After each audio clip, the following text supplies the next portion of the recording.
Allergy আছে? আমাদের ভিডিওর প্রতি নয়, বলছিলাম আমরা শরীরে যে অ্যালার্জি রোগে ভুগি সেটার কথা। অ্যালার্জি আসলে কি? অ্যালার্জি খুবই সাধারণ একটি রোগ। এটি হচ্ছে আমাদের দেহে কোনো খাবার বা বস্তুর প্রতি যে প্রতিক্রিয়া দেখায় সেটি অ্যালার্জি। শিশুদের সাধারণত বেশি পরিমাণে হয়ে থাকে অ্যালার্জি, তবে বয়স বাড়ার সাথে সাথে অ্যালার্জি সাধারণত সেরে যায়। তবে অনেকের আবার সারা জীবন অ্যালার্জিতে ভুগতে হতে পারে। আগে অ্যালার্জি ছিল না এমন কোনো খাবার বা বস্তুর প্রতি প্রাপ্তবয়স্করা নতুন করে অ্যালার্জি তৈরি করতে পারেন। এটা খুবই স্বাভাবিক। অ্যালার্জি সম্পর্কিত আন্তর্জাতিক যে সংস্থা অর্থাৎ ওয়ার্ল্ড অ্যালার্জি অর্গানাইজেশন জার্নাল, তাদের এক প্রতিবেদনে বলছে যে 2018 সালে সারা বিশ্বে যত মানুষ রয়েছে তার অন্তত 30% অ্যালার্জি বা এ সম্পর্কিত নানা ধরনের রোগে ভুগে থাকেন। প্রতিটি মানুষের শরীরে রোগ প্রতিরোধ ব্যবস্থা থাকে, একে বলা হয় ইমিউন সিস্টেম। আমাদের এই রোগ প্রতিরোধ ব্যবস্থা যখন ঠিকভাবে কাজ করে না বা আমাদের প্রতি ক্ষতিকর নয় এমন সব জিনিসের প্রতি যখন প্রতিক্রিয়া দেখাতে শুরু করে, তখনই অ্যালার্জি হয়। অর্থাৎ আমরা যে খাবার খাই বা আমরা যে বস্তুর সংস্পর্শে আসি সেটা ক্ষতিকর কিনা সেটা অনেক সময় আমাদের রোগ প্রতিরোধ ব্যবস্থা বুঝতে পারে না। এসব খাবার বা বস্তুর প্রতি তখন সে এক ধরনের প্রতিক্রিয়া দেখাতে শুরু করে, যা আসলে অ্যালার্জি। আমাদের দেশে অ্যালার্জিতে ভোগেন এমন মানুষের সংখ্যা কিন্তু কম নয়। অ্যালার্জিতে আসলে কি হয়? অ্যালার্জিতে হাঁচি থেকে শুরু করে চুলকানি, এমনকি শ্বাসকষ্ট পর্যন্ত হতে পারে। কারো কারো ক্ষেত্রে এই অ্যালার্জি সামান্য অসুবিধা তৈরি করে, আবার কারো কারো ক্ষেত্রে এটি সারা জীবনকে দুর্বিষহ করে তোলে। যে বস্তুর প্রতি আপনার অ্যালার্জি আছে সাধারণত সে বস্তুর সংস্পর্শে আসার কয়েক মিনিটের মধ্যেই শরীরে অ্যালার্জির প্রতিক্রিয়া দেখা দেয়। তবে এটি অনেক সময় কয়েক ঘন্টা ধরেও হতে পারে। তবে আসার কথা হলো বেশিরভাগ অ্যালার্জি মৃদু এবং নিয়ন্ত্রণে থাকে। মাঝে মাঝে অ্যালার্জির কারণে মারাত্মক ধরনের প্রতিক্রিয়া হতে পারে, একে বলা হয় অ্যানাফিল্যাক্সিস। এছাড়াও অ্যালার্জির কারণে প্রধানত যে উপসর্গগুলো দেখা যায় তার মধ্যে অন্যতম হাঁচি, চুলকানি, সর্দি এবং বন্ধ নাক। চোখে চুলকানি, লাল হয়ে যাওয়া, পানি পড়া এগুলো সাধারণত দেখা দেয়। এছাড়াও আছে শ্বাস নেওয়ার সময় বুকে শব্দ হওয়া বা বুক ভারী হয়ে যাওয়া। শরীর ও ত্বকে লাল লাল হয়ে ফুলে যাওয়া, আমার মনে হয় এটা সবারই হয়, এমন কেউ নেই যে এর অভিজ্ঞতা হয়নি কখনো। এছাড়াও ঠোঁট, জিহ্বা, চোখ এবং মুখ ফুলে যাওয়া, এটিও অ্যালার্জির বেশ বড় ধরনের লক্ষণ।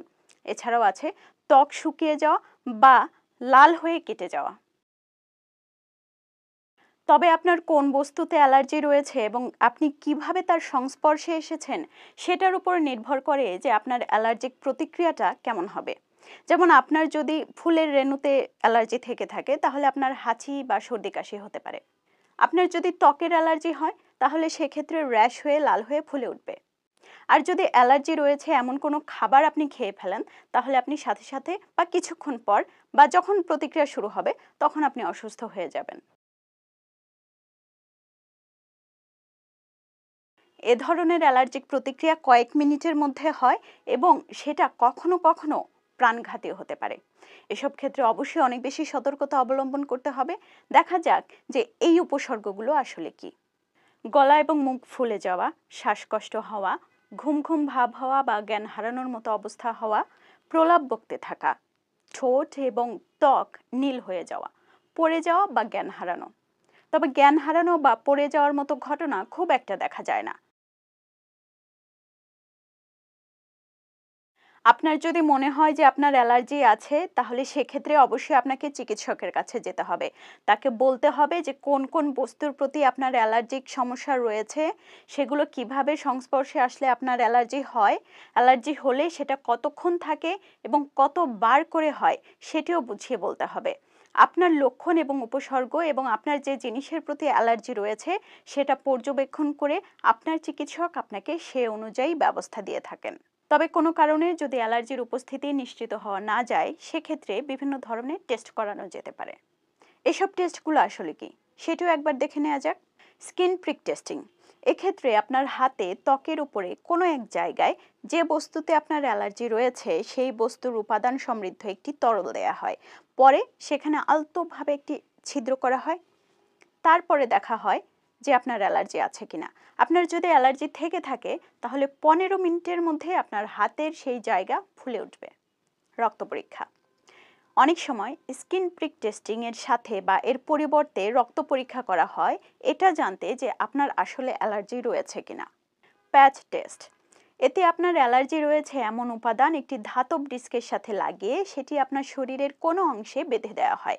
তারপর 48 ঘন্টা পর্যবেক্ষণে রাখা হয় যে আসলে ওই উপাদানের প্রতি আপনার সত্যি সত্যি অ্যালার্জি রয়েছে কিনা। এলিমিনেশন ডায়েট, এক্ষেত্রে আপনার যে খাবারের প্রতি অ্যালার্জি রয়েছে সেই খাবার খেতে না করা হয়। তারপর নির্দিষ্ট সময় পার হলে সেই খাবার আবার খেতে বলা হয় যে ওই খাবারের প্রতি তখন আপনার শরীর কী ধরনের প্রতিক্রিয়া দেয় সেটি জানতে।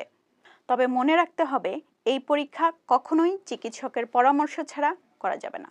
চ্যালেঞ্জ টেস্টিং, এক্ষেত্রে আপনার যে খাবারের প্রতি অ্যালার্জি রয়েছে সেই খাবার একটু একটু মাত্রা বাড়িয়ে দেয়া হয়, এটা দেখতে যে ওই খাবার আসলে আপনার শরীর সহ্য করতে পারে কিনা। তবে এই পরীক্ষার ক্ষেত্রে অবশ্যই চিকিৎসকের পরামর্শে হাসপাতালে থেকে তারপর করতে হবে। সবশেষে অ্যালার্জি টেস্টিং কিট, বাজারে বিভিন্ন ধরনের অ্যালার্জি টেস্টিং কিট পাওয়া যায়, তবে বেশিরভাগ সময়ই সেগুলো যথার্থ মানের হয় না। অ্যালার্জির চিকিৎসা ব্যক্তিভেদে ভিন্ন হয়, কারণ সবার অ্যালার্জিক প্রতিক্রিয়া একই বস্তু বা একই উপাদানে হয় না। তবে অ্যালার্জি যদি নিয়ন্ত্রণে রাখতে হয় সেক্ষেত্রে কিছু পদক্ষেপ অবলম্বন করা যেতে পারে। যাদের খাবারে অ্যালার্জি রয়েছে তারা অবশ্যই খেয়াল রাখুন যে আপনি কি খাচ্ছেন।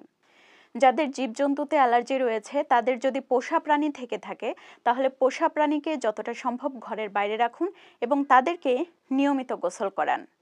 ছত্রাকে যাদের অ্যালার্জি রয়েছে তারা যথাসম্ভব ঘর শুকনো রাখুন এবং পর্যাপ্ত আলো বাতাসের ব্যবস্থা রাখুন। পরাগরেণুতে যাদের অ্যালার্জি রয়েছে তারা ঘাস জন্মে এমন এলাকা এড়িয়ে চলুন। বাতাসে যদি অনেক বেশি পরাগরেণু থাকে তাহলে সেক্ষেত্রে মাস্ক ব্যবহার করুন। যদি সেটিতেও কাজে না দেয় তাহলে ঘরে থাকাটাই ভালো। আর যাদের ডাস্ট মাইট বা ধূলিকণা অ্যালার্জি রয়েছে তারা অ্যালার্জি রোধী কাঁথা বালিশ ব্যবহার করুন। ঘরের মেঝেতে কার্পেটের পরিবর্তে কাঠের মেঝে ব্যবহার করুন। এসব সতর্কতা ছাড়াও বাজারে বিভিন্ন ধরনের অ্যালার্জির ওষুধ পাওয়া যায়, তবে এক্ষেত্রে মনে রাখতে হবে যে চিকিৎসকের পরামর্শ ছাড়া কোনো ধরনের ওষুধ সেবন করা যাবে না।